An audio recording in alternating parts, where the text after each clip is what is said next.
Hello friends. Today in this video, we are taking about the Credit One Bank review.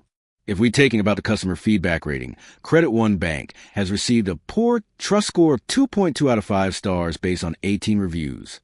This low rating indicates a general dissatisfaction among the small sample of customers whose feedback is provided here.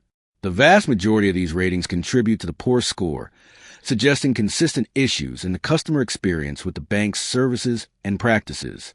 If we talk about the customers' reviews, there are 3 main customers who have shared their experiences. One customer, LS, is saying Credit One Bank fraudulently performed a hard credit pull from all 3 major agencies without consent, despite a supervisor and representative explicitly stating they had not and did not know how to. Another customer, Butafly I. Smith, is saying their card is undependable as the system automatically blocks it from being used for any future payments with a company where a transaction was previously flagged as potentially fraudulent, leading them to close their account. And another customer, James Mason, is saying the bank is the slowest and most unorganized company they have dealt with, noting an unreasonable hold on a fully paid-off account while waiting for paperwork validation and back office approval. So that's all in this video. If you like this video, please hit a like button.